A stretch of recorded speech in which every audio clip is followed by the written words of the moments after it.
Good morning, girls.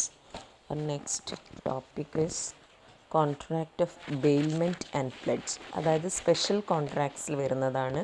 First we have already finished contract of indemnity and guarantee. So next special contract is contract of bailment and pledge.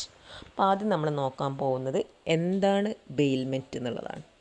Okay, അപ്പോൾ ഈ bailment എന്ന് പറഞ്ഞാൽ നിങ്ങൾ ശ്രദ്ധിക്കേണ്ടത്, ഞാൻ ആദ്യം ഒരു എക്സാമ്പിൾ വെച്ചിട്ട് ഡെഫിനേഷൻ എക്സ്പ്ലെയിൻ ചെയ്തു തരാം. അതായത് നിങ്ങളെ മനസ്സിൽ വരേണ്ടത്, അതായത് നിങ്ങളൊരു ചുരിദാർ മെറ്റീരിയൽ ഒരു ടൈലറിന് സ്റ്റിച്ച് ചെയ്യാൻ വേണ്ടി കൊടുക്കുന്നു. അത് ചുരിദാറായി സ്റ്റിച്ച് ചെയ്ത് കഴിഞ്ഞിട്ടുണ്ടെങ്കിൽ ടൈലർ നിങ്ങൾക്ക് എന്ത് ചെയ്യുന്നു? തിരിച്ചു തരുന്നു. മനസ്സിലായല്ലോ? അപ്പം ആ ഒരു എക്സാമ്പിൾ മനസ്സിൽ വെച്ചുകൊണ്ട് അങ്ങനെയുള്ള ടൈപ്പ് ഓഫ് കോൺട്രാക്ട്സിനെയാണ് നമ്മൾ ബെയിൽമെൻറ്റ് എന്ന് പറയുക. അപ്പോൾ അത് മനസ്സിൽ വെച്ചുകൊണ്ട് വേണം ഈ ഡെഫിനേഷൻ പഠിക്കാൻ വേണ്ടി. അപ്പോൾ ശ്രദ്ധിക്കാം. Section 148 of Contract Act 1872 defines bailment.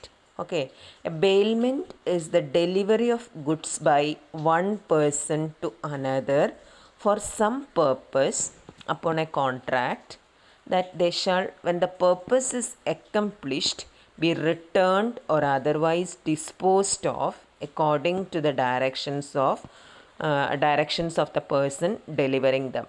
അതായത് ഇവിടെ എന്താ സംഭവിക്കുന്നത്? ഗുഡ്സ് ഡെലിവർ ചെയ്യുക ചെയ്യുന്നു. ഒരാൾ വേറൊരാൾക്ക് ഗുഡ്സ് ഡെലിവർ ചെയ്യുന്നു അപ്പോൺ സം പേർപ്പസ്, എന്തെങ്കിലും ഒരു ഉദ്ദേശത്തോട് കൂടിയിട്ട്. And when that purpose is accomplished, അത് ഇതായി കഴിഞ്ഞിട്ടുണ്ടെങ്കിൽ, ആ പേർപ്പസ് ഫുൾഫിൽ ചെയ്ത് കഴിഞ്ഞിട്ടുണ്ടെങ്കിൽ, it should be return back. കൊടുത്ത ആൾക്ക് തന്നെ തിരിച്ചു കൊടുക്കുന്നു. മനസ്സിലായി? നിങ്ങൾ ചുരിദാർ സ്റ്റിച്ച് ചെയ്യാൻ കൊടുക്കുന്നു, ആ ചുരിദാറായി കഴിഞ്ഞിട്ടുണ്ടെങ്കിൽ അത് തിരിച്ചു തരുന്നു. According to the directions of person delivering them. നിങ്ങൾ എന്തൊക്കെ ഡയറക്ഷൻസ് ആണോ കൊടുത്തിരിക്കുന്നത്, ഏതൊക്കെ രീതിയിലാണോ സ്റ്റിച്ച് ചെയ്യാൻ വേണ്ടി പറയുന്നത്, ആ രീതിയിൽ അതാക്കിങ്ങാണ്ട് തിരിച്ചു തരുന്നു. മനസ്സിലായല്ലോ? അപ്പോൾ അങ്ങനെയുള്ള ടൈപ്പ് ഓഫ് ട്രാൻസാക്ഷൻസിനെയാണ് നമ്മൾ ബെയിൽമെൻറ്റ് എന്ന് പറയുക. അപ്പോൾ അവിടെ രണ്ട് പാർട്ടീസാണ് ഉണ്ടാവുക, ബെയിലർ ആൻഡ് ബെയിലി. ബെയിലർ എന്ന് പറയുന്നത്, ഇപ്പോൾ ചുരിദാർ സ്റ്റിച്ച് ചെയ്യാൻ കൊടുക്കണം, നിങ്ങളാണ് ബെയിലർ. ബെയിലി എന്ന് പറയുന്നത് ആരാണ്? ടൈലറിനെ. അതായത് നിങ്ങൾ ആർക്കാണോ സ്റ്റിച്ച് ചെയ്യാൻ കൊടുത്തിരിക്കുന്നത് ആ ടൈലറിനെയാണ് നമ്മൾ എന്തെന്ന് പറയുന്നത്? ബെയിലി എന്ന് പറയുന്നത്. അപ്പോൾ the person delivering the goods is called the bailor and the person to whom they are delivered is called bailee and such transaction is called bailment. Okay, അപ്പോൾ എന്താണ് ബെയിൽമെൻറ്റ് എന്നുള്ളത് ക്ലിയർ ആയിട്ടുണ്ടോ? അപ്പോൾ ഇതിൻ്റെ എക്സാമ്പിൾസ് നോക്കാം. A delivers a piece of cloth to the tailor to be stitched into a suit. ഇതൊരു bailment ആണ്.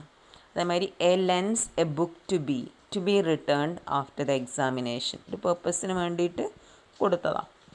A sells certain goods to B who leaves them in A's possession. മനസ്സിലായല്ലോ? കുറച്ച് goods കൊടുത്തിട്ടുണ്ട്, പക്ഷെ അത് എൻ്റെ അടുത്ത് വെക്കാൻ വേണ്ടി കൊടുത്തതാണ്. An insurance company places a damaged insured car of A in possession of R. R എന്ന് പറയുന്ന ആളൊരു റിപ്പയറുടെ അടുത്ത് ഏൽപ്പിച്ചതാണ്. റിപ്പയറർ എന്ത് ചെയ്യണം? റിപ്പയർ ചെയ്ത് കഴിഞ്ഞിട്ടുണ്ട് തിരിച്ചു കൊടുക്കണം. മറ്റേ is ornaments having been stolen and recovered lying in police custody. അപ്പം ഇങ്ങനെയുള്ള എക്സാമ്പിൾസൊക്കെ ബെയിൽമെൻറ്റ് ചോദിച്ചാൽ ഇതൊക്കെ എഴുതിയാൽ മതി. ഇനിയും എക്സാമ്പിൾസ് ഒരുപാട് വരുന്നുണ്ട്. ഇതൊക്കെയാണ്: hiring a bicycle, giving cloth to a tailor, delivering watch for repair etcetera. Okay, ഇവിടെ മനസ്സിലാക്കേണ്ട കാര്യം ഇതാണ്. ഡെഫിനിഷൻ തന്നിരിക്കുന്നത് section 148 of Indian contract act 1872. ഡെഫിനിഷനിൽ എന്താ പറയുന്നത്? Delivery of goods by one person to another for some purpose. Contract to return after use or dispose as asked by the person who delivered the goods. Then ഈ ഡെഫിനേഷനാണ് നിങ്ങൾ പഠിക്കുക. പിന്നെ baler എന്ന് പറയുന്നത് ആരാണ്? The person who gives the goods is known as bailor and the person to whom it is delivered is known as bailee. അതായത് person who takes the goods and such transaction is known as bailment. Okay, ഇനി നമ്മൾ നോക്കാൻ പോണത് what are the essentials of a bailment എന്നുള്ളതാണ്. അപ്പോൾ 1 by 1 ആയിട്ട് നോക്കണം. അപ്പോൾ ഫസ്റ്റ് വരുന്നത് there must be delivery of goods. അതായത് ബെയിൽമെൻറ്റ് വേണമെങ്കിൽ അവിടെ നിർബന്ധമായിട്ടും എന്ത് വേണം? delivery of goods by one person to another for some specific purpose. Okay, അതായത് ഇവിടെ ഡെലിവറി ഓഫ് പൊസഷൻ, അതായത് എന്ത് മാത്രമേ നമ്മൾ ട്രാൻസ്ഫർ ചെയ്യുന്നുള്ളൂ?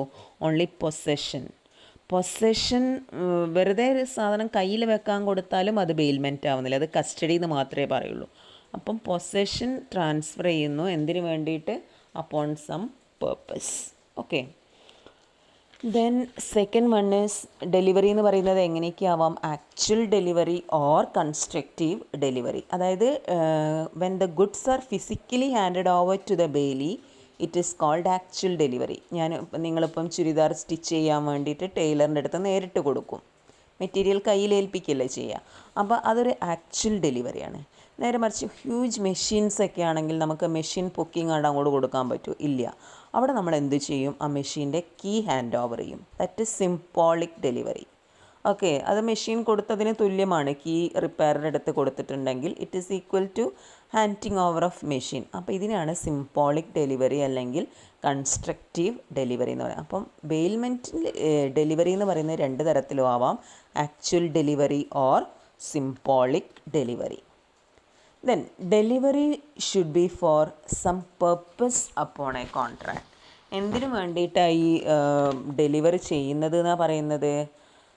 സം പേർപ്പസ് അക്കംപ്ലിഷ് ചെയ്യാനുണ്ടാവും. Delivery of good should be made for some purpose upon an agreement and that when the purpose for which the goods are delivered is completed the good should be return to the baler.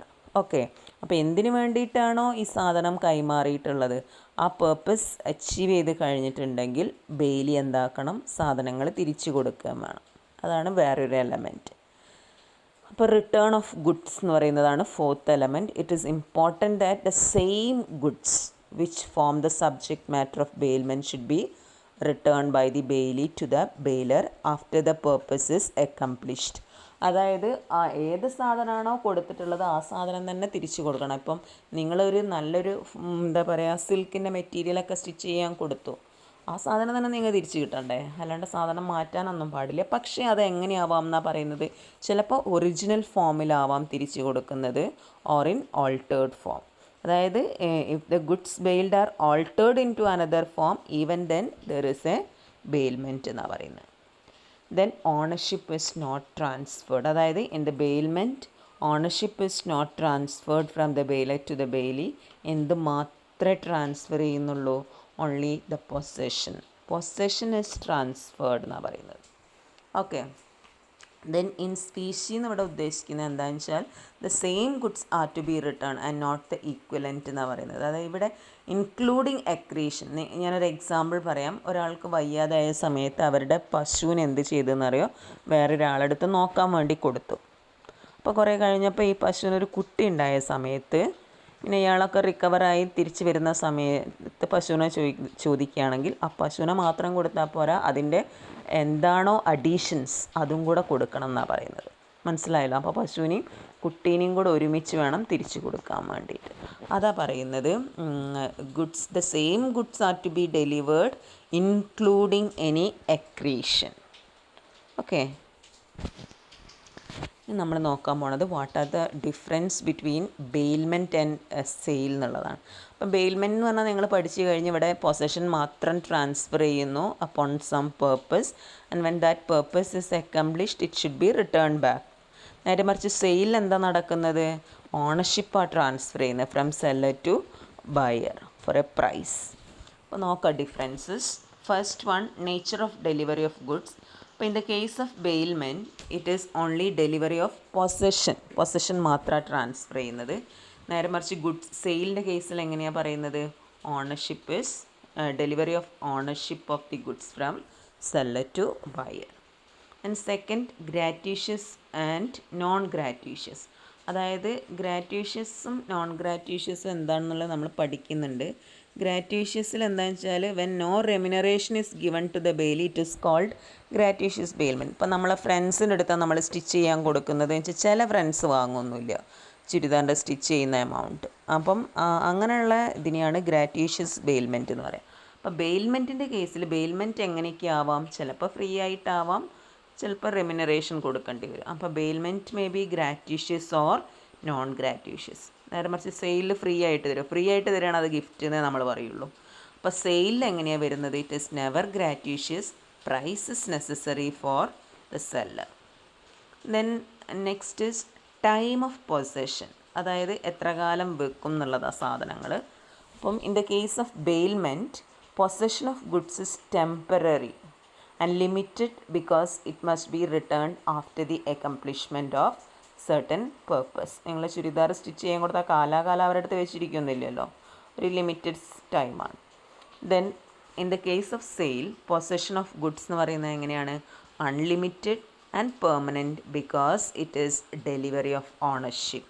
Sale എന്ന് പറഞ്ഞാൽ സെയിലാണ്, അത് full ബയർക്കുള്ളതാണ്, അവിടെ എപ്പോഴും വെച്ചിരിക്കുക, unlimited ആണ്.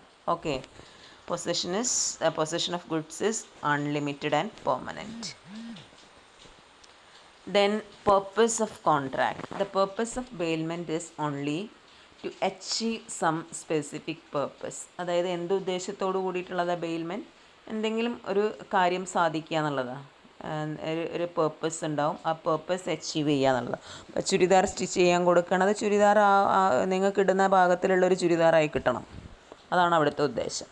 നേരെ മറിച്ച് സെയിലിൻ്റെ ഉദ്ദേശം എന്താ? It is the transfer of ownership over the delivery of goods. Then return ഉണ്ടോ എന്നുള്ളതാണ് ബെയിൽമെൻറ്റിലും സെയിലിലും. ബെയിൽമെൻറ്റിൽ റിട്ടേൺ ഉണ്ട് നിങ്ങൾ പഠിച്ചു. അപ്പം it must be in the case of bailment എങ്ങനെയാണ്? Goods must be return after the accomplishment of objective or expiry of certain time. നേരെ മറിച്ച് sale എന്തില്ല? There is no question of returning goods because it is a transfer of ownership of goods. Then goods use ചെയ്യാൻ പറ്റുമോ? ബെയിൽമെൻറ്റിൽ അതേമാതിരി സെയിലിൽ നോക്കാം. അപ്പം നിങ്ങൾ കൊടുക്കുന്ന ചുരിദാർ സ്റ്റിച്ച് ചെയ്ത് കഴിഞ്ഞിങ്ങാണ്ട് ടൈലറിന് ഇട്ട് നടക്കാൻ പറ്റുമോ? അത് യൂസ് ചെയ്യാൻ പറ്റുമോ? ഒരിക്കലും ഇല്ല. അപ്പം a bailee cannot make unauthorised use and make mixup of the goods transferred by the bailor. ബെയിൽമെൻറ്റിൽ ഒരിക്കലും എന്തില്ല? അൺഓതറൈസ്ഡ് യൂസ് ചെയ്യാൻ പാടില്ല. Then in the case of sale, the buyer can use and mix up the goods transferred by the seller. എങ്ങനെ വേണമെങ്കിലും ഉപയോഗിക്കുക സെയിലിൻ്റെ കേസിലാണെങ്കിൽ. Then consideration എന്ന് പറയുന്നത് in the case of bailment consideration may or may not be there. അതായത് gratuitous or non ഗ്രാറ്റ്യൂഷ്യസ് എന്ന് പറഞ്ഞു. അപ്പോൾ ചിലപ്പോൾ നിങ്ങൾ എന്തെങ്കിലും കൊടുക്കും റെമ്യൂണറേഷൻ, ചിലപ്പം ഫ്രീ ആയിട്ട് ചെയ്ത് തരുന്നവരും ഉണ്ടാവാം. അപ്പോൾ consideration may or may not be there on the bailment. പക്ഷേ സെയിലിൻ്റെ കേസിൽ എന്ത് വേണം? നിർബന്ധമാണ്, consideration must be there. The buyer has to pay a price for the goods as the consideration to the seller. Last difference, pre delivery. അതായത് ബെയിൽമെൻറ്റിൻ്റെ കേസിൽ pre delivery of goods is a must in bailment. നേരെ മറിച്ചിട്ട് സെയിലിൽ എന്തിൻ്റെ ആവശ്യം വരുന്നില്ല? Pre delivery is not compulsory. Okay, അതായത് the goods may be delivered after some time of the contract, sometimes of the contract. Okay.